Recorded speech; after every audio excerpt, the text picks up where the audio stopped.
अस्सलामुअलैकुम गाइस, क्या हाल चाल। मेरा नाम है मोहम्मद ज़ुबैर बिजनौरी और आप देख रहे हैं बिजनौर फार्मेसी। गाइस, आज की इस वीडियो में हम जानेंगे कि कौन सी मेडिसिन किस काम आती है और इसकी जानकारी रखना आपके लिए बहुत ज़रूरी है, क्योंकि कई बार हमें मेडिसिन लेनी पड़ती है या फिर अपने किसी घर वाले या दोस्त को मेडिसिन देनी पड़ सकती है और हमें पता होना चाहिए कि जो मेडिसिन हम ले रहे हैं या किसी और को दे रहे हैं वो किस काम आती है। और अगर आप फार्मेसी के स्टूडेंट हो, आप डी फार्मा या बी फार्मा कर रहे हैं, तो आपको इसके बारे में ज़रूर पता होना चाहिए, क्योंकि जब आप किसी फील्ड में जॉब करने जाए तो आप मेडिसिन का साल्ट नाम से देखकर ही पता कर ले कि इस मेडिसिन का यूज़ क्या है। तो ये इस सीरीज़ का पहला पार्ट है, तो चलिए वीडियो को स्टार्ट करते हैं। तो लेट्स स्टार्ट।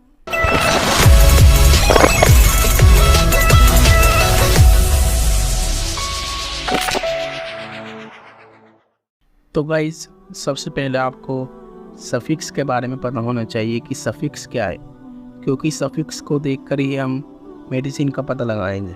तो अब देखिए, जैसे मैंने ये डेफिनेशन लिख रखी है सफिक्स की, क्या है। वर्ड के आखिर में वर्ड के आखिर में जो वर्ड आते हैं, वर्ड के आखिर में जो वर्ड आते हैं उन्हें हम सफिक्स कहते हैं। समझ गए? वर्ड के आखिर में जो वर्ड आते हैं उन्हें हम सफिक्स कहते हैं।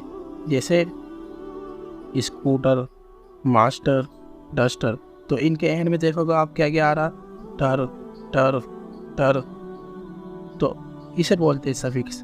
इसे दूसरा एग्जांपल ले लें हम, ये क्या है, हेल्पफुल, प्लेफुल, थैंकफुल, तो सबके एंड में क्या आ रहा, फुल फुल फुल, तो बस इसे ही बोलते हैं इन सफिक्स। जैसे ये टर, फुल, सफिक्स ये होता है।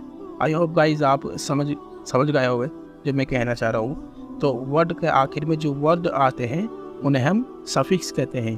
तो इसी तरह मेडिसिन के एंड में भी कुछ वर्ड होते हैं जिन्हें देखकर हम मेडिसिन का पता लगा सकते हैं। तो चलिए देखते हैं अपना पहला सफिक्स क्या है। तो गाइज, सबसे पहला सफिक्स जो है हमारा वो है फेनिक। अब जैसे इसके एग्जाम्पल है एसिक्लोफेनिक, डाइक्लोफेनिक, ब्रोमफेनिक। तो अगर आप सबके एंड में देखें जितने भी साल्ट लिखे हुए हैं, तो सबके एंड में फेनिक फेनिक फेनिक आ रहा है। तो हमें जो है इस आगे वाले लफ्ज़ से मतलब नहीं है, एसिक्लो से मतलब नहीं है, डाइक्लो से मतलब नहीं है, ब्रोम से मतलब नहीं है। हमें क्या देखना है, मेडिसिन का एंड के लफ्ज़ को देखना है। तो एंड में क्या आ रहा है हमारा, फेनिक फेनिक फेनिक। और इसी तरह और भी मेडिसिन है जिनमें फेनिक आता है। तो जब हम किसी भी मेडिसिन के पीछे फेनिक देखेंगे तो हम तुरंत ही समझ जाएंगे कि ये कौन से कैटेगरी की दवा है, NSAIDs, non steroidal anti inflammatory drugs. तो जो भी इस कैटेगरी में मेडिसिन आ गई तो उनका यूज़ क्या होगा, रिड्यूस पेन, दर्द को कम करना, फीवर, रिड्यूस फीवर को कम करना, और रिड्यूस इन्फ्लामेशन, इन चीज़ों को कम करना, इन बीमारियों को, इन जो भी हमारी ये बीमारी है इन्हें कम करना। तो जब भी इस कैटेगरी की मेडिसिन होगी तो उनका जो यूज़ होगा वो होगा रिड्यूस पेन, फीवर, इन्फ्लामेशन। जैसे हमने ये इन दो मेडिसिन के लगा रखी है स्क्रीन पर, जैसे ये रिएक्टिन 50 सिप्ला कंपनी की मेडिसिन आती है। तो इसमें अगर हम देखें तो क्या है, डाइक्लोफेनेक सोडियम, ठीक है। और ऐसे ही दूसरी मेडिसिन है एसिक्लोफेनेक टैबलेट। तो इनमें सब में देखेंगे तो आप फेनेक आ रहा भी एंड में।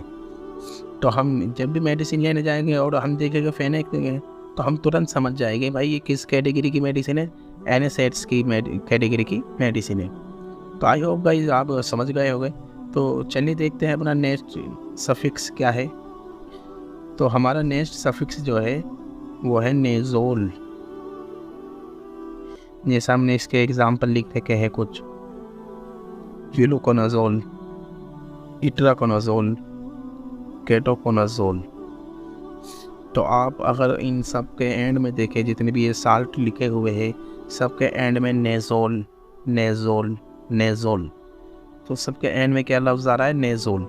तो अगर आप किसी भी मेडिसिन, जब आप किसी फार्मेसी पर जाए मेडिसिन लेने और आप मेडिसिन लें तो आप तुरंत समझ जाना। और किसी भी साल्ट के पीछे नेज़ोल लफ्ज़ दिखे तो आप समझ जाए बिल्कुल कि किस कैटेगरी की मेडिसिन है। एंटी फंगल कैटेगरी में आती है। और आपको पता ही है एंटी फंगल कैटेगरी का यूज़ क्या होता है, use in the treatment of fungal infection. Sorry guys, तो इसका जो यूज़ होता है वो दाद, खाज, खुजली में यूज़ होता है इन मेडिसिन का। जैसे हमने ये मेडिसिन के कुछ लगा रखे हैं मेडिसिन कुछ, तो ये फ्लूकोनाजोल आती है सिबला कंपनी की, फ्लूका 150। तो आप अगर इसके एंड में देखें तो फ्लूकोनाजोल है। और इसी तरह ये दूसरी मेडिसिन है इट्राकोनाजोल, तो इसके एंड में भी नेज़ोल लिखा हुआ है। तो अगर हम किसी भी मेडिकल पर जाए और मेडिसिन ले और उनमें किसी के भी पीछे, किसी भी साल्ट के पीछे नेज़ोल लफ्ज़ दिखे तो आप तुरंत समझ जाइएगा कि ये किस कैटेगरी की मेडिसिन है, एंटी फंगल कैटेगरी की। और एंटी फंगल कैटेगरी का यूज़ कहाँ होता है, दांत, खाज, खुजली में। ठीक है, तो चलिए देखते हैं अपना नेक्स्ट सफिक्स क्या है। तो आपका नेक्स्ट सफिक्स है सेट्रॉन। एग्जाम्पल के तौर पर ओंडासेट्रॉन, ग्रेनीसेट्रॉन, प्रोमोसेट्रॉन और ETC। मतलब काफ़ी और भी कई साल्ट आते हैं जिनके पीछे सेट्रॉन लगा होता है। तो अगर आप किसी भी मेडिसिन के पीछे, किसी भी मेडिसिन के साल्ट के पीछे सेट्रॉन लफ्ज़ लगा हुआ देखे तो आप तुरंत समझ जाइएगा कि ये किस कैटेगरी की मेडिसिन है। यह है एंटी एमेटिक। ओके, ये लिखे, आप कॉपी में लिखे, ये पहले सफिक्स लिखे और फिर एग्जाम्पल लिखे और फिर कैटेगरी लिखे और फिर यूज़ लिखे। ये आप कॉपी में लिखे, कॉपी में लिखने से बहुत फ़ायदा होगा। तो ये किस कैटेगरी की मेडिसिन है, एंटी एमेटिक। एंटी एमेटिक का यूज़ क्या है, used in the nausea and vomiting. समझ गए, जी मचलाना, उल्टी या मतली आना। तो इनका मेडिसिन का नॉर्मली यूज जो होता है वो जी मचलाने में और उल्टी आने में होता है। अगर किसी आदमी का जी मचला रहा है या उल्टी आने को हो रही है या गैस बन रही है तो जब डॉक्टर जो है ये मेडिसिन देता है, ओंडासेट्रॉन वाली, ग्रेनीसेट्रॉन, ये मेडिसिन दे देता है, तो जब आदमी ये मेडिसिन खाता है तो उसके सही हो जाता है वो। तो जैसा हमने इसके कुछ मेडिसिन लगा रखी है, ये है ग्रेनिनॉन। तो अगर आप इसका साल्ट देखें तो क्या है, ग्रेनीसेट्रॉन। ठीक है, और दूसरी मेडिसिन में भी क्या है, ओंडासेट्रॉन। तो अगर आप किसी भी मेडिकल पर जाए और आपको मेडिसिन ये वाली लेनी हो और आप उनके पीछे सेट्रॉन लफ्ज़ देखें तो आप तुरंत समझ जाइएगा कि ये कौन सी कैटेगरी की मेडिसिन है, एंटी एमेटिक। ओके गाइज, हाँ, तो चलिए देखते हैं अपना नेक्स्ट सफिक्स क्या है।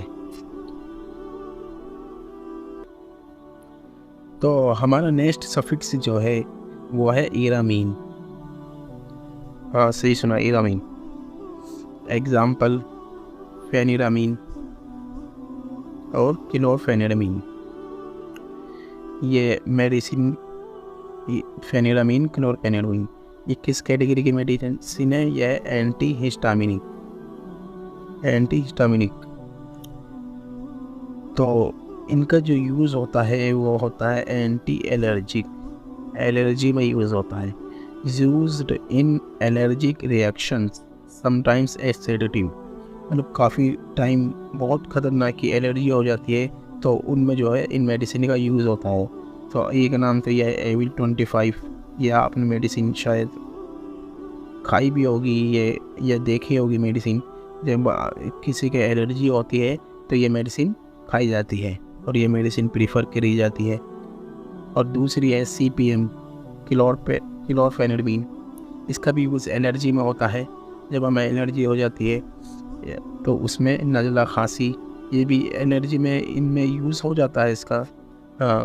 कफ में और नज़ले में इनका मेडिसिन का यूज़ होता है फेनिरामीन, एलर्जी का। आई होप गाइस आप समझ रहे होंगे। मेरी पहली वीडियो है, अगर मेरी से कोई गलती हुई है तो देख लेना यार, ठीक है। तो देखते हैं अपना नेक्स्ट सफिक्स। ये तो आप समझ रहे होंगे फेनिरामीन और क्लोरफेनिडमीन और ETC, मतलब और भी मेडिसिन हो सकती है, पर होगी वैसे तो हो सकती है क्या। तो देखते हैं अपना नेक्स्ट सफिक्स क्या है। तो हमारा नेक्स्ट सफिक्स जो है वो है डेजोल। डेजोल, ठीक है। एल्बेंडाजोल इसके एग्जाम्पल है, साल्ट है एल्बेंडाजोल, मेट्रोनिडाजोल, मेमेंडाजोल, ETC। तो इस कैटेगरी में आप जब इस कैटेगरी में जितनी भी मेडिसिन आती है उन्हें कहते हैं एंथेलमिंटिक। समझे, एंथेलमिंटिक ये इस कैटेगरी की मेडिसिन होती है जिनका यूज़ जो है वो एंटीवोम में होता है, मतलब पेट के कीड़े या आँख के कीड़े को मारने में इनका यूज़ होता है इन मेडिसिन का। और ये मेडिसिन आपको जब पेट में किसी भी तरह की इन्फेक्शन होता है तो ये मेडिसिन प्रीफर करी जाती है। तो जैसे ये पहली है फिलेगिल 400 और ये एल्बेंडाजोल टैबलेट। तो अगर आप इन मेडिसिन में देखें तो इनके एंड में डेजोल लफ्ज़ आ रहा है, डेजोल डेजोल। तो अगर आप किसी भी मेडिसिन के पीछे, किसी भी मेडिसिन के साल्ट के पीछे डेजोल लफ्ज़ देखें तो आप तुरंत समझ जाएंगे कि ये मेडिसिन का यूज़ किस लिए होता है। एंथेलमिंटिक कैटेगरी की मेडिसिन है ये, और एंथेलमिंटिक कैटेगरी का मेडिसिन का यूज़ पेट के कीड़े व आँख के कीड़े को मारने में होता है। ठीक है, तो गाइज़ यही तक थी वीडियो। अगर आप इस वीडियो का सेकंड पार्ट चाहते हैं तो इस वीडियो को ज़रूर अपने दोस्तों के पास शेयर करें और लाइक करें और कमेंट में लिखें वी वांट सेकंड पार्ट। और इस वीडियो में जितनी भी मेडिसिन बताई गई है उन्हें अपने आप लेने की कोशिश न करें, बल्कि किसी डॉक्टर के सलाह अनुसार ही इन मेडिसिन को लें, क्योंकि हमारा जो वीडियो बनाने का मतलब है वो आपको सिर्फ नॉलेज देना है, बल्कि आप खुद से कोई मेडिसिन न खाए, इससे आपको नुकसान हो सकता है। तो चलिए गाइस, मिलते हैं नेक्स्ट वीडियो में, तब तक के लिए अलविदा।